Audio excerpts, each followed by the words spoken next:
3. We are. Time begins when you start speaking. As Americans, it can be difficult to realize how immigration has positively affected our culture. Specifically, German American culture has affected ours in very many ways through tradition, music, food, and several different things. And it wasn't always viewed this way. German American culture was often rejected in America, especially after the Holocaust in the 1900s.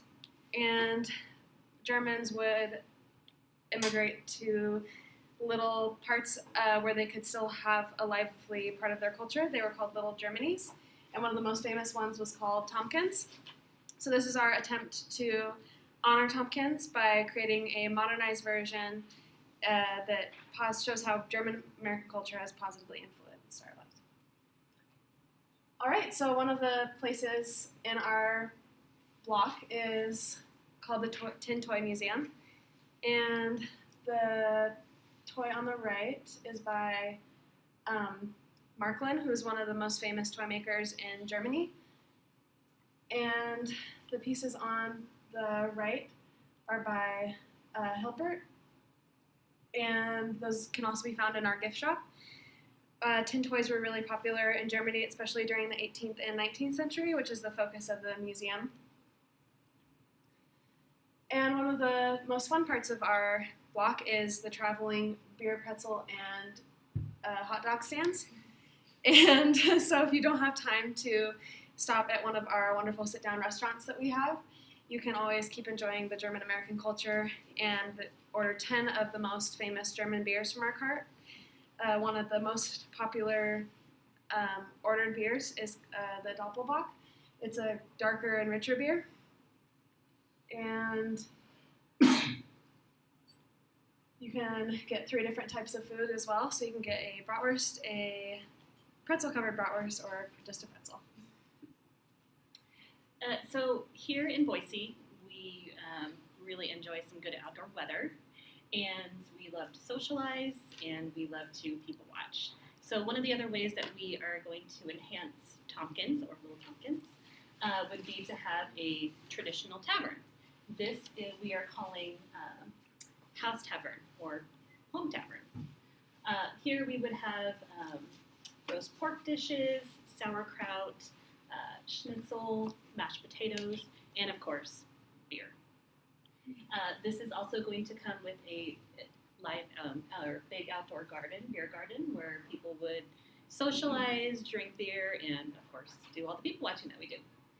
During the wintertime, you might be able to stop in and have a nice warm mug of mulled cider, along with some gingerbread, and Santa Claus might even stop by. So, next we have here, obviously, if you're walking through our little Germany, you're going to smell lots of food. One of the things that you might want to do is stop into our food market and bakery. This we are calling Metzger's. Metzger is German for butcher. And there you can grab a bunch of sausages. You can grab baked items like gingerbread, Stollen, Apfelkuchen to take home to your friends and family. Okay, so one of the biggest festivals in Germany is the Oktoberfest, and it started in the Middle Ages, and it's a 16 to 18-day festival that has dancing and parades and games and beer, of course. And so people just gather together, and the biggest Oktoberfest is actually in Munich, Germany. And in 2013, they served 7.7 million liters of beer. So you can see how big of a party it is. And that goes on for from mid-September to the first weekend in October. And so it's one big party, and you can bring your kids, and they can play games while you go, drink beer or talk with your friends and listen to live music and do some dancing. So we'll have that every year on our German block as well. Just like the Basque block has the Basque Center, we would also have the German Center. And there's actually a pre-existing club, the German American Club of Boise, Idaho, which was created many years back in order to maintain German American culture here in Boise. So this would basically become like their new headquarters. They would host weekly events as well as annual events and organize annual events here. One example of weekly events could be they could practice their traditional dance, which is the Amat Tanzar, which is basically lots of spinning and jumping, kind of like that picture shows.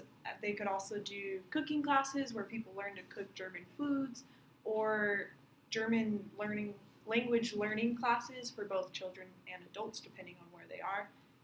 And then an example of an annual event would be like a card tournament where they would feature the game Frias Scott, which they would be able to practice all year round at our restaurants downtown. And other annual events that would be organized here would, of course, be Mayfest or Oktoberfest, like Maria described. In addition, we would have a sports building just like the Basque Block has now. They currently have a wall ball place down at the Basque Block, so that would be easy to convert into handball, which is pretty popular in Germany. And if maybe Boiseans picked up on it enough, there could be full-on like teams and leagues and tournaments every year, which would be pretty neat. However, handball isn't their favorite sport. Their favorite sport is soccer by far, and there wouldn't be enough room for an indoor soccer field down at our streetscape.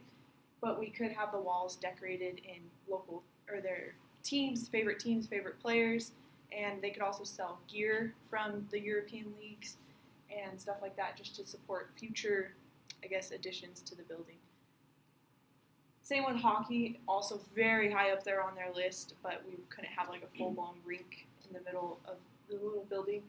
So maybe we could teach kids to use inline skates there so that they're athletic and they have the coordination so that they can join the youth soccer or youth hockey league down at CenturyLink when they're ready. Same with posters and it would basically be like a fan center. A great deal of symbols and iconic symbolism, such as works of art, including some sculptures, statues, and murals, have been contributed and brought over, and they helped greatly in shaping the Deutsche Amerikan, the German-American culture. These symbols are strewn around the entire block.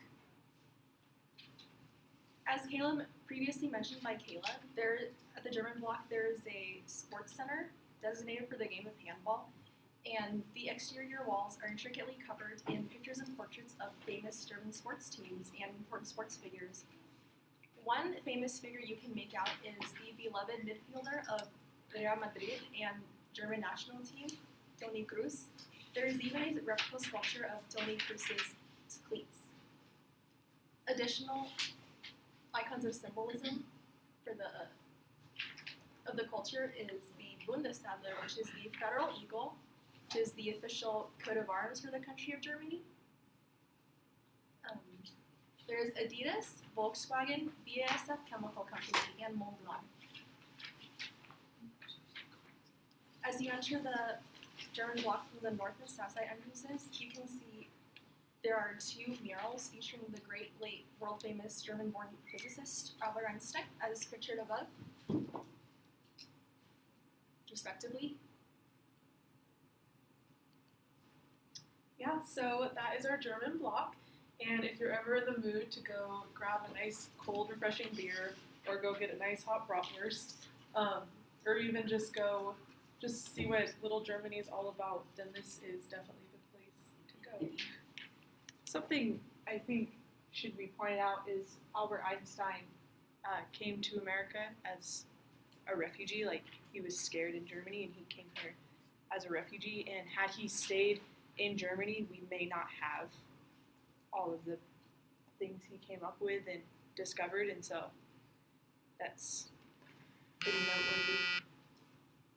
And another fun fact about our block is that at the beer, pretzel, and bratwurst stand, and also at our restaurant, Yep, the tavern, you can ask for the secret menu, which we have jelly donuts on the secret menu for only 25 cents per donut, and they are called the Kennedy Jelly Donut. So you have to ask for the Kennedy Jelly Donut to get one, and it's because Kennedy once wanted to say that he was a Brazilian, but people thought He he said Berliner. he's a Berliner.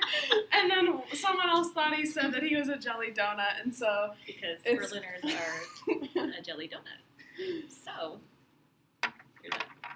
And our block would also have lots of tributes to victims of the Holocaust and statues and stuff. So, Thank As you. the Germans